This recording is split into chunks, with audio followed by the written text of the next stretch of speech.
Okay, oats, oatmeal. This flipping meal gets way too much hate. I am sick of it. I am sick of the oxalate argument. I am sick of the phytic acid argument. Let's just sweep all of that nonsense under the bus, okay? This is a very regular staple in my diet. Beautiful, look at that. I'll put it on screen here. We have oatmeal, cooked with some summer berries. So we've got some blueberries, raspberries, and blackberries in there. We cook that through with the oats, a tiny bit of milk. Use raw milk if you really care, or full fat, or whatever, who cares. Chuck in some nice dark chocolate, like 80%, 90% ideally. Some raw honey, some sea salt, bang. Absolutely incredible, nutrient-dense meal, amazing pre-workout, amazing for the day. You have tons of fiber, tons of antioxidants, vitamins, minerals. The list goes on. It's a fantastic meal. So the three primary concerns with oats and oatmeal are oxalates. Then you have phytic acid, which has been shown to bond to calcium, zinc, iron, magnesium, and other minerals in the gut, thus reducing the absorption of them. Then you have glyphosate, which is a pesticide that is of major concern recently, that has been linked with potential negative health outcomes, and people seem to be terrified of it, so we'll dive into that as well. Oxalates that have been shown to bind to calcium and potentially cause kidney stones. What people don't like to talk about here is that this is only really the case for people that are already predisposed to kidney stones, but we'll conveniently ignore that one to scare people. And one note on oxalates very quickly is that actually if you add more calcium to a meal with oxalates, you can actually help cancel out some of the effects of oxalates. That's really useful, and most people do actually cook oats with milk, so that's the source of calcium. What you need to understand, and this is so key, this is something that the people that talk about oxalates and demonize foods like oats because of oxalates don't like talking about this thing, okay? What they do is they target a mechanism, in this case, oxalates, and they'll then demonize an entire food or food group based on that mechanism, okay? The thing is, that's not how nutrition works. That's not how it works, okay? With nutrition, you're dealing with two of the most complex variables in the world, i.e., food and humans, okay? One food isn't one chemical or one compound, okay? I.e., oats aren't just oxalates. Furthermore, a human being is affected by a billion different variables at any one time. I'm not exaggerating. Glyphosate, the pesticide, a completely different discussion to be had. There is a lot more uncertainty when it comes to... Let me actually eat some of this first. It's getting cold. Let me just eat some oats. Bloody oat rant whilst eating oats. What am I doing? Lovely, but cold at this point because I've been ranting. Glyphosate is a pesticide. There is a lot of fear surrounding glyphosate. And maybe or maybe not for good reason, it is incredibly, incredibly hard to tell at this stage. Let me paint you a picture surrounding glyphosate. Glyphosate is known as a forever chemical, meaning it's something that once produced and sprayed on crops, it's effectively there forever. Theoretically, if we consume glyphosate, it might have a long-lasting impact on us. Theoretically, we don't really know. I forget the exact name of the pesticide. I'll put it here. Part of the fear surrounding glyphosate is that there are so many ongoing court cases and accusations made about glyphosate where people have had severe health outcomes potentially from glyphosate, such as non-Hodgkin's lymphoma. I'm doing this all from memory. This is incredible. Now, the crucial thing to bear in mind with glyphosate is that these people that have had these pretty severe health outcomes are farmers and people that handle the chemicals directly, okay? So handle these very high concentrations of glyphosate directly. And there have been potential carcinogenic and other effects, such as developing non-Hodgkin's lymphoma, that has quite clearly been linked to glyphosate. So, does that mean that consuming glyphosate in a minute amount in your oatmeal every day will have a negative impact? The answer is we don't know, but everything we know about dosage and these types of chemicals tells us that it's probably quite unlikely that we would actually see negative health outcomes, okay? That's not to rule it out entirely. That would be stupid. One thing that is definitely worth noting with glyphosate is that the vast majority of research done on glyphosate that has found it to be safe has actually been funded by companies that produce glyphosate. Now, that is a very important thing to be aware of because there is conflicted interest there. There is bias there. There's no way of kind of getting around that one. It's a very hard discussion to be had, and there's very little certainty in the glyphosate discussion. And furthermore, it is so hard to test for actual outcomes when it comes to like eating a certain food and issues like non-Hodgkin's lymphoma or cancer that tend to be affected by hundreds of, if not thousands of different variables, genetics, diet, lifestyle, environment, yada, yada, yada, right? So it's incredibly hard to say, oh, it was the glyphosate that caused your problem. So the glyphosate conversation's a weird one. Now, if you are concerned, that's okay. Just buy organic. There is potential issues depending on where you are in the world about glyphosate actually, even if it's sprayed on a non-organic crop, like miles away, it can be carried in the wind and then end up on organic crops. I think I've touched on everything. Phytic acid, one more thing, phytic acid. There are studies that have shown that phytic acid does in fact reduce the absorption of zinc, calcium, iron, magnesium, and other minerals. Does that mean that eating a bowl of oats is going to cause the net impact of that meal to be negative in regard to those minerals?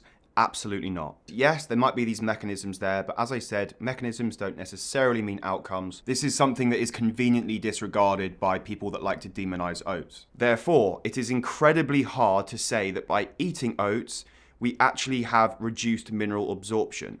So hard, in fact, that I believe that there is almost no evidence to say this anywhere. I will do more digging if I do find a study that has found oats to actually reduce mineral absorption specifically. I will cite it here, no worries at all, and I'll eat my hat. Let's say that oats do actually significantly reduce zinc, iron, and magnesium, and that when you eat that meal, you are actually reducing the absorption of those foods. You don't really tend to eat foods high in zinc and iron with your oats. Zinc and iron typically come from meats. You're not going to have oatmeal with a steak, are you?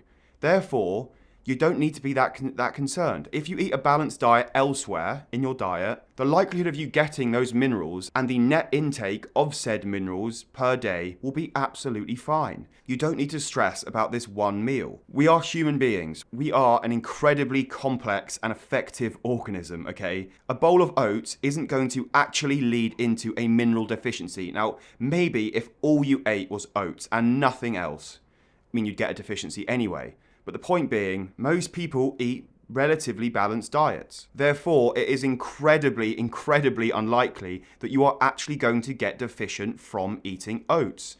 It's such an absurd argument. Another thing on phytic acid, soaking or cooking oats actually activates the enzyme phytase, which helps to break down phytic acid. Therefore, if you soak or cook your oats, the phytic acid content is going to be minimal. So again, those effects will be far less concerning. One of the most important things to consider here is that yes, there is a mechanism in one of the compounds in this food that has a negative effect. But you can do that with any food. And the most important thing when we're considering health implications of certain foods is, are there actual negative health outcomes when you eat said food? I.e., when I eat oatmeal or oats, do I actually see negative health outcomes? So what you need there is studies, controlled studies where people eat the foods and then they measure outcomes. Now, pretty much all of the outcome data, the good quality outcome data on oats tells us that they are good for weight management, cholesterol management, blood sugar management. They're an amazing fiber source as well. They increase tons of markers of health and longevity. Like, the list goes on, okay? So when you hear some fool, some absolute plonker online telling you that this one food is going to suck minerals out of your bones and prevent you from absorbing these minerals, please don't listen. Look at the outcome data, not the bloody mechanisms, okay? Mechanisms are important, of course. The underlying mechanisms are so important. But what you have to understand about nutrition is that mechanisms don't always mean outcomes. Thank you. And this works both ways, right? People like to target a specific mechanism or a specific compound in a food and tell you it's the be-all, end-all cure for everything, right? This happened with red wine and resveratrol. It's a very potent antioxidant, and it has been linked with a ton of health benefits. However, to get this from red wine, you'd have to drink something like 100 bottles of red wine every single day. So it's not viable from said food. So it works both ways, right? You can use this mechanism thing to either demonize or promote whichever food suits your agenda, okay? Now, the thing with oatmeal, let me have another bite because this is just so cold at this point. The other key thing to bear in mind with oats and oatmeal is that the quality seriously does count. Instant oats I would stray away from for a few reasons. They tend to be added sugar. They tend to be heavily processed, so they are much more readily digested. Therefore, you might experience a much more prominent blood sugar spike, followed by a blood sugar crash, which might then result in overeating or fatigue or other potential effects that can come about from blood sugar spikes or blood sugar fluctuations. This isn't always a bad thing. It's something that you might want to limit. That being said, they can be very useful if you're at work, as they only take like 2 minutes to make. You then have steel cut oats that are really good. You then have whole oats, which I think are fantastic. And then you have what I consider to be like the cream of the crop, no pun intended, which is organic jumbo oats. Now, the reason being, they are larger, they are higher in fiber, they take far longer to digest. Your body needs to process them a lot more to get the nutrients out of them, okay? This tends to be good for our guts. So the pros of eating oats and oatmeal. An amazing carb source, complex carbs, beta-glucans that are amazing for your gut, a great fiber source. Great sources of other key vitamins and minerals. I'll put them on screen here. A great vessel for other healthy foods. So in this case, berries, dark chocolate, raw honey. You could add whey protein or another protein powder to your oats. They make a very good base for a very healthy meal. But the most important thing with this entire video surrounding oats is that there is no need to demonize a specific food because of one specific mechanism. As I said, and I will say again, you can do this for any food on earth. I mean, blimey, too much water is a bad thing. You drown. The dosage makes the poison. If you were to inject phytic acid or oxalates, or you were to inject pure glyphosate, yes, you would see negative health outcomes. But eating a bowl of oats, evidently not, right? The argument against oats is the least of your flipping worries when it comes to your health. Yes, there might be mechanisms there. I'm not denying that. But when we look at the health outcomes of eating oats, all we see are positive effects. Okay, rant over. How long was that video? 25-minute video. Okay, I'm gonna wrap that there. I think I've touched on everything. I hope you enjoyed the video. This video is way too long given what it actually is. I don't always rant about oats on my channel. There's loads of other content and different bits and bobs that I do, so check out my other videos. Subscribe, follow for more, etc., etc. See you next week.